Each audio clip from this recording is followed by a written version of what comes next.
Coming back to you for updates. Well, let's get an opinion then. We have Mr. Kapil Kak, the retired Air Vice Marshal, who joins us on the show. Good morning, sir, and thanks a lot for joining in. Well, a quick question to you, because from a stock market perspective, from a nature perspective as well, a nation's perspective, you want to understand whether or not you think this could even get more intense, or do you think now the next logical step should be de-escalation post the recent, news flow that's coming? Yeah, I think you made a very good point. Market sentiment will remain very unsteady in many ways, reflecting the uncertainty on the borders and the relations between India and Pakistan. You made a very good point. What does logic suggest?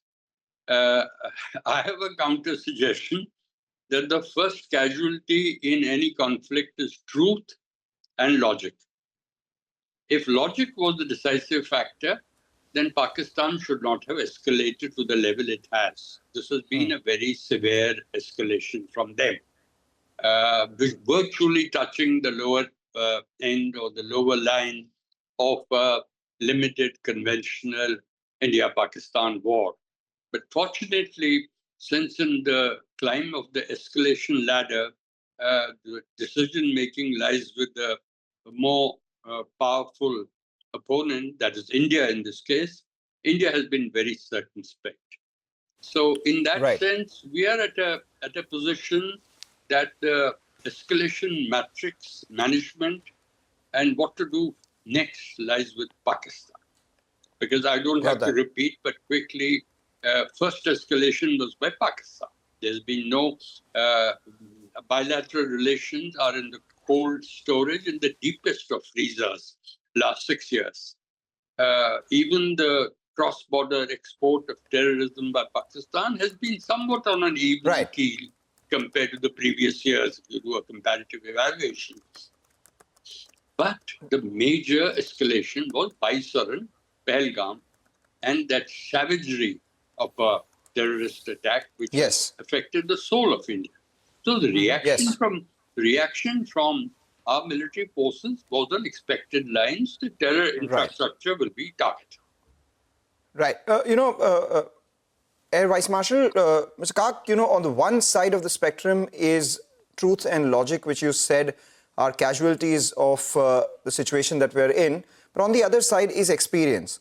In your experience, the question is what happens next? I mean, typically, where do you see both these sides go, and what are the capabilities of each? Because yesterday we thwarted all the attempts. Do you think something more is likely, and are we capable enough to thwart all of them as well? I'm not an astrologer, but a trend analysis seems to indicate that there were two options for Asim Munir after our attack on the terror infrastructure. One option was to play it low, stay below the conventional threshold, and do something like was done in Balakot, release some weapons here and there and tell the world that some camps in India which were helping the Baluchis have been attacked and the matter could settle there. But he didn't take that option. He took the more escalatory option of attacking military targets. And you referred to that, and your colleague earlier also talked about these 11 airfields and the vicinities of military installations having been struck, which have been duly neutralized by India's very effective air defenses. And so then the counter, India had to do a counter, and did that counter in terms of neutralizing and in many ways actually destroying the air defense infrastructure and radar systems in Lahore, in Karachi, and other areas of Pakistan. So having done that, it is the turn of the Pakistani leadership what to do next. I would think there will be a diplomatic pressure on them, and they would realize past experience of escalation dynamics that India will also counter-escalate proportionately, non-escalatory manner, but it will be a strong reaction. It's been given already by the Foreign Secretary, by the Foreign External Affairs Minister, and also the political leadership. So the onus is with Pakistan. You Yes. also would realize that we have had a visit by the Saudi Arabian Minister for Foreign Affairs. Macro Rubio has spoken to the Prime Minister of Pakistan. So there is a diplomatic game going on as of now.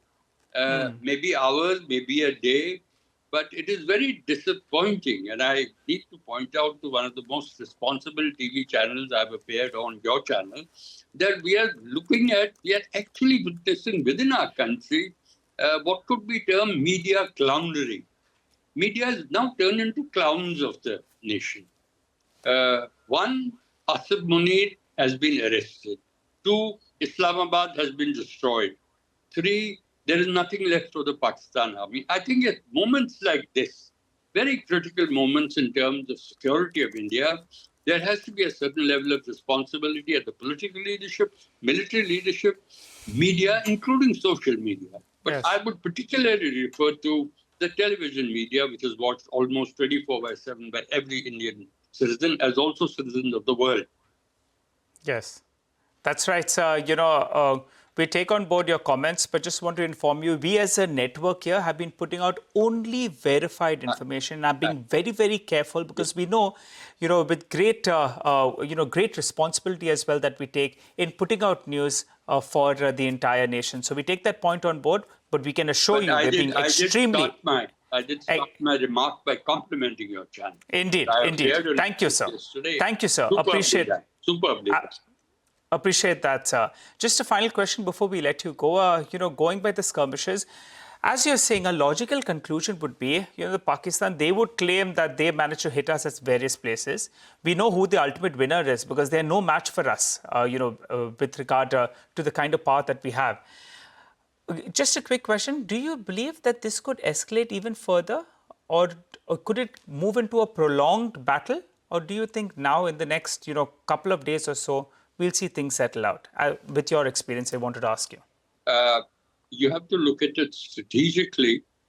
It is not in the interests of India, as also Pakistan, to get into a major escalation of the current conflagration into a limited war like 1971. It will put both countries back hugely. Because don't forget, what started it was a terror attack. The other part is, I think you used a very appropriate expression, humanitarian. I mean, yes, artillery barrages have been going on for days now, weeks now, in the sectors of Punch, Rajouri, and Uri.